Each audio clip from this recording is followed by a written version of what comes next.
Doctor Sophia Saleem, പട്ടം SUT ഹോസ്പിറ്റലിലെ senior consultant പൾമണോളജിസ്റ്റാണ്. ഞാനിന്ന് സംസാരിക്കാൻ പോകുന്നത് ഹ്യൂമൻ മെറ്റാന്യൂമോവൈറസിനെ പറ്റിയാണ്. നമുക്ക് എല്ലാവരുടെയും ഇടയിൽ ഒരു പല പല സംശയങ്ങളുണ്ട്. ഈ വൈറസ് ഔട്ട് ബ്രേക്ക് കഴിഞ്ഞപ്പോൾ നമുക്ക് TV-യിലും പത്രവാർത്തകളിലൊക്കെ നമ്മൾ കേട്ടറിയുന്നുണ്ട്. ഇന്ത്യയിലും ഈ രോഗം വന്നിട്ടുണ്ട്. ഇത് ഈ വൈറസിൻ്റെ വ്യാപനം എത്രമാത്രമുണ്ട് ഇന്ത്യയിൽ, നമുക്ക് എന്തൊക്കെ ആരോഗ്യ പ്രശ്നങ്ങൾ അതുണ്ടാക്കും, കോവിഡിനെ പോലെ അതൊരു പാൻഡമിക് ആകുമോ എന്നൊക്കെ പല സംശയങ്ങളും സാധാരണ ജനങ്ങൾക്കിടയിലുണ്ട്. നമ്മളുടെ OP-യിൽ നമ്മൾ വിസിറ്റ് ചെയ്യുന്ന പേഷ്യൻസ് ചോദിക്കാറുണ്ട്, ഡോക്ടർ ഇങ്ങനെ ഒരു വൈറസിനെ പറ്റി കേട്ടിട്ടുണ്ട്, അത് എന്തൊക്കെയാണ് ഉണ്ടാക്കുന്നത്, അതിൻ്റെ സിംറ്റംസ് എന്തൊക്കെയാണ്. അപ്പം പൊതുജനങ്ങളുടെ ഇടയിൽ തീർച്ചയായിട്ടും ഈ മാതിരി സംശയങ്ങൾ കാണും. അതിനെ ദൂരീകരിക്കാനായിട്ടാണ് ഞാനൊരു ഷോർട്ട് സ്പീച്ച് പറയുന്നത്. ഈ ഹ്യൂമൻ മെറ്റാന്യൂമോ വൈറസ് എന്ന് പറഞ്ഞാൽ നമ്മൾക്ക് ഒരു 50 വർഷം മുന്നേ ഉള്ള നമ്മുടെ കമ്മ്യൂണിറ്റിയിലുള്ള ഒരു വൈറസാണ്. പക്ഷേ വൈറസിനെ പറ്റി പഠിച്ചതും ഇതിനെ ഒരു ഹ്യൂമൻ മെറ്റാന്യൂമോ വൈറസ് എന്ന് പറഞ്ഞൊരു പേരൊക്കെ കൊടുത്തതും 2000-ലാണ്.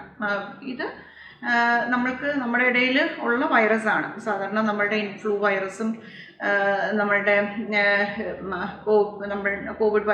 കോവിഡ് ഉണ്ടാക്കുന്ന SARS-CoV വൈറസിനെ പോലെയൊക്കെ നമ്മളുടെ ഇടയിൽ, നമ്മുടെ കമ്മ്യൂണിറ്റിയിൽ ഉള്ള വൈറസാണ്.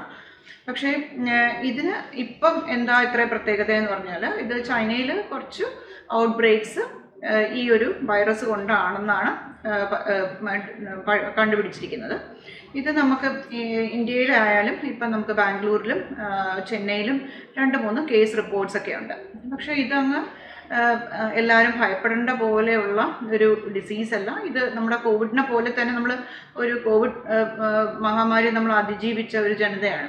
ഇത് കോവിഡിനെ പോലെ തന്നെ ഉള്ള ഒരു അപ്പർ റെസ്പിറേറ്ററിയും ലോവർ റെസ്പിറേറ്ററി ട്രാക്ട് ഇൻവോൾവ്മെൻറ്റും ഉള്ള ഒരു ഡിസീസാണ്, വരുന്ന ഒരു ഡിസീസാണ്. കാരണം ഇത് നമ്മളെ കോവിഡ് സീരിയസ് ആയിട്ടുള്ള കാര്യങ്ങൾ നമുക്കറിയാം. സിവിയർ കോവിഡ് വന്നത് വയോജനങ്ങളിലും കോമോബിഡിറ്റീസ് ഉള്ള ആൾക്കാരിലുമാണ്. അതുപോലെ തന്നെയാണ് നമുക്ക് ഈ ഹ്യൂമൻ മെറ്റാന്യൂമോ വൈറസിൻ്റെ വ്യാപ്തി. ഇത് നമുക്ക് ഹെൽത്തി ഇൻഡിവിജ്വൽസിന് നമുക്ക് ഒരു അപ്പർ റെസ്പിറേറ്ററി ഇൻഫെക്ഷൻ പോലെ വന്നു പോകാം. എന്നാൽ ഈ കോമോബിഡിറ്റീസ് എന്ന് വെച്ചാൽ ഡയബറ്റീസ്, കിഡ്നി രോഗങ്ങൾ, മറ്റ് ശ്വാസ സംബന്ധമായിട്ട് രോഗങ്ങളെല്ലാം ഉള്ളവർക്ക് ഇത് സിവിയർ ആകാം, ന്യൂമോണിയ ആകാം, അത് മരണത്തിൽ വരെ കലാശിക്കാം. അത് സിവിയർ ന്യൂമോണിയയുടെ കോഴ്സ് പോലെ അതെങ്ങനെയാണ് അതിൻ്റെ ഇൻറ്റൻസിറ്റി അതുപോലെ അനുസരിച്ച് അത് ഡെത്തിൻ്റെ നമുക്ക് ഒരു എൻഡാണ്. പക്ഷേ സാധാരണ രീതിയിൽ സാധാരണ ഒരു വൈറൽ ഇൻഫെക്ഷൻ പോലെ തന്നെ ഇത് കരുതേണ്ടതുള്ളൂ. ഇതിൻ്റെ ഡയഗ്നോസിസ് എന്ന് പറഞ്ഞാൽ, നമ്മളുടെ കോവിഡ് കാലയളവിൽ കോവിഡ് സ്ഥിരീകരിച്ച പോലെ നമ്മൾ ത്രോട്ട് സ്വാബ് എടുത്ത് അതിൻ്റെ RNA ഡിറ്റക്ഷനാണ്, PCR ടെസ്റ്റാണ് കോവിഡ് ഈ മെറ്റാന്യൂമോ വൈറസ് ഡയഗ്നോസ് ചെയ്യുന്നത്. അതിൻ്റെ ട്രീറ്റ്മെൻറ്റ് എന്ന് പറഞ്ഞാൽ പ്രത്യേകിച്ച് ഒരു ആൻറ്റിവൈറൽ ഡ്രഗ്സ് അതിന് ട്രീറ്റ്മെൻറ്റിനായിട്ട് പറയുന്നില്ല. സാധാരണ സിംറ്റമാറ്റിക് ട്രീറ്റ്മെൻറ്റിനാണ് കൊടുക്കുന്നത്. പക്ഷേ പിന്നെ ഓക്സിജൻ ന്യൂമോണിയ ആയിട്ട് പുരോഗമിച്ചാൽ അതിൻ്റെ അനുസരിച്ചിട്ടുള്ള ന്യൂമോണിയ ട്രീറ്റ് ചെയ്യുന്ന പോലെ ട്രീറ്റ് ചെയ്യണം. ഇതൊക്കെയാണ് അതിൻ്റെ പറ്റിയുള്ള പ്രധാനമായിട്ടും വൈറസിനെ പറ്റിയുള്ള പ്രധാനമായിട്ടുള്ള കാര്യങ്ങൾ.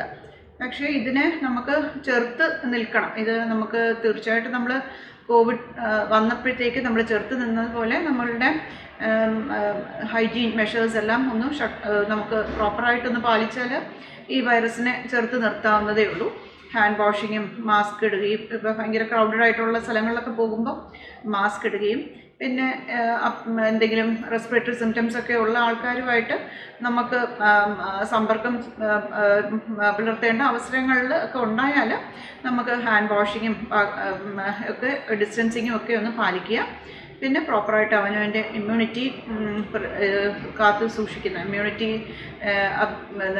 ഇമ്മ്യൂണിറ്റി പ്രിസർവ് ചെയ്യുന്ന കാര്യങ്ങളൊക്കെ നമുക്ക് സൂക്ഷിച്ച് അത് പരിപാലിച്ച് പോവുക. പിന്നെ ഒരു ഹെൽത്തി ലൈഫ് സ്റ്റൈൽ കണ്ടിന്യൂ ചെയ്യുക. ഇതൊക്കെയാണ് ഇതിൽ നിന്ന് പ്രിവെൻഷന് വേണ്ടിയിട്ടുള്ള മാർഗങ്ങൾ. പ്രത്യേകിച്ച് നമുക്കൊരു ട്രീറ്റ്മെൻറ്റ് സ്ട്രാറ്റജി ഇല്ലാത്തതുപോലെ തന്നെ, ട്രീറ്റ്മെൻറ്റ് സ്ട്രാറ്റജി എന്ന് പറഞ്ഞാൽ ഇതിന് പ്രത്യേകമായിട്ട് ആൻറ്റിവൈറൽ ഡ്രഗ്സ് ഒന്നും പറയുന്നില്ല. അതുപോലെ തന്നെ ഇതിന് ഒരു വാക്സിനും ഇല്ല. ഇതുവരെ ഈ ഹ്യൂമൻ മെറ്റാന്യൂമോ വൈറസിന് വാക്സിനൊന്നും ഡിസ്കവർ ചെയ്തിട്ടില്ല. അതുകൊണ്ട് നമ്മുടെ പേഴ്സണൽ പ്രൊട്ടക്റ്റീവ് മെഷേഴ്സ് എല്ലാം നല്ല കാര്യമായിട്ട് പരിപാലിച്ച് പോകുന്നതായിരിക്കും ഏറ്റവും ഉത്തമം. ഈ അസുഖം വരാതിരിക്കാനും ഇതിൻ്റെ സാമൂഹ്യ വ്യാപനം തടയാനും. Thank you.